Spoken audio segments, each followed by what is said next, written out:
Hello, everyone. Multiple sources are covering this piece here. So what's going on with that? Well, as we know, one of the contenders for being the mediator between Russia and Ukraine used to be China, but China made it very clear that they favored Russia, even as they insisted, no, we're neutral, but. So, another contender is Turkey. In a recent move, trying to establish himself as a potential peacemaker, Erdogan had reached out to Putin and suggested that Turkey could help end the war. And that didn't go well. A Kremlin spokesperson, Peskov, said that would be impossible. He didn't specify the reasons, but to anyone who has been following the general developments around the war in Ukraine knows what is going on there. First of all, Turkey is the member of NATO. And in case nobody noticed, NATO and Russia do not have the best of relationships right now, especially since first Russian interference with Ukrainian foreign affairs, then annexation of Crimea, then Donbass, and then full-scale invasion. So that makes Turkey immediately unattractive to Russia as a possible go-between.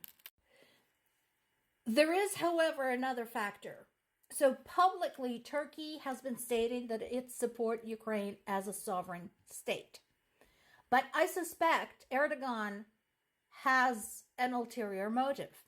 Turkey is already a member of NATO, but it is not yet a member of the EU. Like Ukraine, it had applied for the EU membership.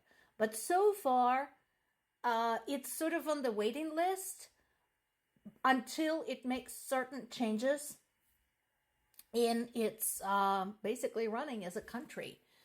EU has certain standards, especially when it comes to corruption and human rights, and Turkey does not exactly have a stellar reputation in that respect. So, I have a strong suspicion that much like in the past and much like other dictatorial rulers, Erdogan is looking out for himself. With Turkey's EU application still pending, it would be a big feather in his cap if he helped to negotiate the peace between Russia and Ukraine. So, from the political standpoint, it would be of a huge advantage to him. I don't know if he fully understands how impossible that is, considering Russia's position, refusing to leave. Because that is Ukraine's only condition for peace, for Russian troops to leave Ukrainian territory. That's it. And Russia says no. So I don't know from the practical standpoint how he was planning to turn this over, how he was going to do this. Probably more to come on this. Things are not looking great at Chasiv Yar. Ukrainian troops were forced to retreat and regroup in that location. Now, I'm not going to fall into panic and wring my hands. Reason being that this has happened before. Like so many other strategically important places, Chasiv Yar as a dwelling has been basically erased from the face of the earth. It's all ruins now. And the reason I refuse to panic about it is because we have seen this, Ukrainians giving a little, gaining a little, Russia celebrating only to be kicked out a few days later. So I'm not going to freak out about this. And As I mentioned before, Ukraine's inconsistent performance as it defends itself has everything to do with delays and inconsistent deliveries and the red tape and logistics when it comes to getting help. This piece talks about one of Russia's favorite tactics for waging battle. I referred to it many times as throwing bodies at the front line, and it now is known as the meat assault. Our family members who are serving at the front lines, and some of them specifically in the Donetsk region, describe this as we're fighting and fighting and fighting and fighting, and they just keep crawling in like cockroaches. As I mentioned many times before, Russia has a lot more bodies to throw at the Ukrainian front. And, by the way, Russia's allies beware. Russia has no qualms enlisting foreign nationals and using them as cannon fodder. There's plenty of documentation to this effect. There's plenty of proof. Look it up. I'm not making this up. Russia is notoriously nationalistic. You know, ironically, they're accusing Ukrainians of being Nazis. You should try being anything other than Russian in Russia. I grew up being something other than Russian in the Soviet Union.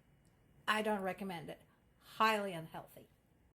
And have no value for human life. Look at this statistic. In May and June, they were losing approximately 1,200 people daily. Do the math. Daily. And you are going to sit there and tell me that this country really cares about its own people? Yeah, really. You keep telling yourself that. Day of mourning has been announced in Dnipro. We talked about the attacks against Dnipro yesterday and the day before.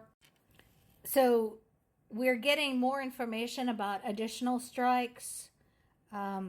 There's been a drone and missile attack that killed at least 5 people and wounded 53. There were fires across the city, and among the damaged buildings, there were kindergartens, schools, and hospitals. And again, those of you who accuse Ukraine of hiding weapons and military centers in schools and hospitals, I think you're confused. Ukraine is not Hamas. They don't use their people as human shields. There is plenty of proof that all of that, they're hiding their military objects behind kindergartens, that it's all just basically propaganda. How many pictures of children's corpses do you need for this to sink in? 3 young men have been sentenced in Russia to 17 years in prison for trying to get out of there. They wanted to cross into Ukraine and join the unit of Russian citizens who understand what Putin is and what he's doing, and help Ukrainians fight for their freedom. So much for Russian democracy and freedom of speech. And UN General Assembly made another statement that it stands with Ukraine. I'll believe it when I see Russia expelled from the UN and UN Security Council, and when I see a withdrawal of reports accusing Ukrainian soldiers of improperly waging warfare. Until then, no dice. I want to leave you with this. This piece actually appeared in multiple sources about a man who is welcoming his wife and child back to Ukraine with flowers despite the war. This is Ukraine.